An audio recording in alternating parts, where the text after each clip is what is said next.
Assalamualaikum warahmatullahi wabarakatuh. Terima kasih atas kesempatan yang telah diberikan.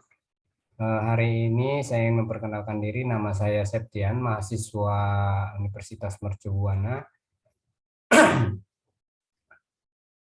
Di sesi kali ini saya akan membahas pertanyaan-pertanyaan tentang UAS pengolahan citra digital dengan dosen Bapak Henry Noprison, MKOM. Terima kasih atas kesempatan yang telah diberikan. Lanjut. Karena sesuai pembahasan UAS, memang saya diberikan waktu 5 menit untuk menjawab tentang pertanyaan-pertanyaan tentang pengolahan citra dasar digital ini ya. Pertanyaan pertama yaitu jelaskan tentang citra digital ya. Citra digital ini bisa didefinisikan sebagai dua fungsi ya, dua fungsi variabel. Yang mana F itu di dalamnya ada X dan Y, kemudian X dan Y adalah koordinat spasial dan nilai F X, Y yang merupakan intensitas citra pada koordinat tersebut. Kemudian jelaskan dua jenis resolusi citra. Resolusi citra ini dibagi dua, resolusi spasial, yaitu halus kasarnya pembagian kisi-kisi baris pada kolom. Transformasi citra kontinu ini ke digital disebut digitalisasi sampling ya. Adalah proses pembentukan resolusi spasial suatu citra. Yang hasil digitalisasi itu dengan jumlah baris 256 dengan kolom 256. Artinya resolusi spasialnya sebesar 256 kali 256. Kemudian yang satu lagi resolusi kecemerlangan yaitu intensitas atau brightness ya. Ini membagi antara halus kasarnya tingkat kecemerlangan ya. Biasanya ini transformasi data analog yang bersifat kontinu ke daerah intensitas diskrit disebut kuantisasi. Nah, bila intensitas piksel berkisar antara 0 sampai 255 resolusi, kecemerlangan citra adalah 256.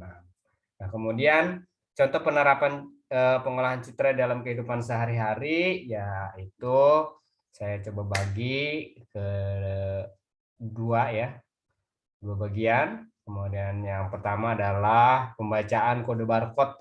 Kode barcode atau pengenalan huruf atau angka pada formulir secara otomatis ya. Kalau di tempat saya yaitu barcode itu biasanya kita dibuat ke surat ya. Jadi untuk pembuatan nota dinas dan lain sebagainya atau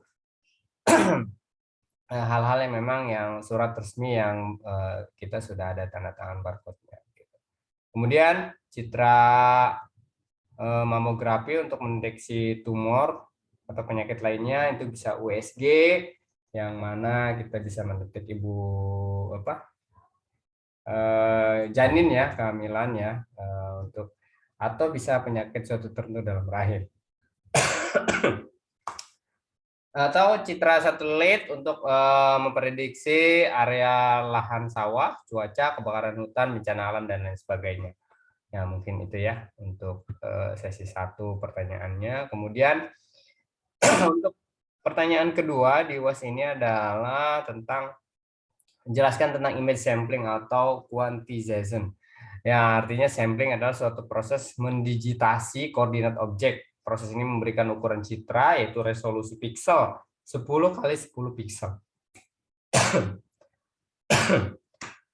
Nah, kemudian untuk quantization atau kuantisasi suatu proses mendigitasi ya, mendigitasi intensitas sinyal objek pada koordinat piksel yang disampel dengan kata lain memberikan nilai piksel tersebut. Ya, artinya penentuan intensitas warna atau color atau depth nilai pada digital pixel yaitu 0 sampai dengan 1. Nah, biasanya ini ada sampling, kemudian kuantisasi. Ini adalah penjelasannya seperti itu. Nah, kemudian untuk matriks. Nah, sebutkan operasi matriks yang Anda ketahui. Nah, matriks adalah sekumpulan bagian yang disusun berdasarkan baris dan kolom, biasanya ditempatkan di dalam tanda kurung. Matriks sama halnya dengan himpunan, vektor yang yang dalam ilmu matematika memiliki operasinya sendiri ya, secara garis besar, yaitu tak jauh berbeda dengan penjumlahan, pengurangan, dan perkalian. Nah, ini dibagi tiga ya, macam-macam matriks itu ada penjumlahan. Penjumlahan dua buah matriks dapat dijumlahkan apabila keduanya memiliki ordo yang sama, pengurangan matriks dan perkalian matriks. Kalau pengurangan matriks yang sama dengan penjumlahan, artinya pengurangan matriks memiliki konsep yang sama dengan penjumlahan. Keduanya memiliki ordo yang sama, hasil operasi pengurangannya adalah matriks baru yang memiliki ordo sama dengan matriks semula, dengan elemen-elemennya terdiri dari hasil pengurangan elemen-elemen dalam matriks. Nah, kemudian kalau perkalian matriks, yaitu skalar matriks dengan skalar dilakukan dengan mengalihkan setiap elemen matriks dengan skalar tersebut menghasilkan dengan ordo matriks yang dikalikan. Nah, itu kalau penjelasan tentang matriks ya. Kemudian ada 4 macam resolusi citra: resolusi piksel, resolusi spasial, kemudian resolusi spektrum, dan resolusi temporal. Nah, ini sudah ada dalam kertas jawaban saya yang saya implementasikan. Biasanya resolusi piksel untuk resolusi piksel itu total piksel itu hampir 3.145.708 piksel atau 3,1 megapiksel. Nah, artinya dia N kali lebar M memiliki resolusi citra sebesar M kali N, maka suatu citra yang memiliki lebar 2,048 dikali bisa tinggi dengan 1536 piksel. Nah, itu hasilnya. Kemudian untuk resolusi spasial itu objek yang direkam dalam suatu sistem sensor. Nah, untuk resolusi spasial oke. Nah, kemudian apa sih yang dimaksud dengan resolusi spasial? Nah, yaitu ukuran terkecil dari objek yang direkam oleh suatu sensor. Dengan kata lain, maka resolusi spasial mencerminkan kerincian informasi yang dapat disajikan oleh suatu sistem sensor. Nah, artinya begini, resolusi spasial menghasilkan jumlah piksel per satuan panjang dari sebuah monitor komputer, misalkan 72 hingga 80 garis per inci, atau dalam resolusi piksel hingga 72 hingga 100 ppi. Nah, kemudian apa sih yang dimaksud dengan filter high boost atau efek imbus?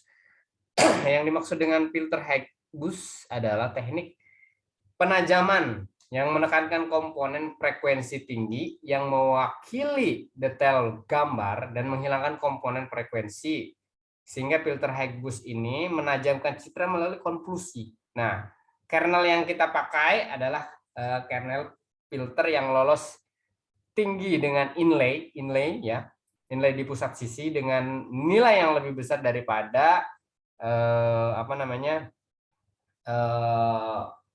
size tersebut untuk filter lolos tingginya gitu, seperti itu.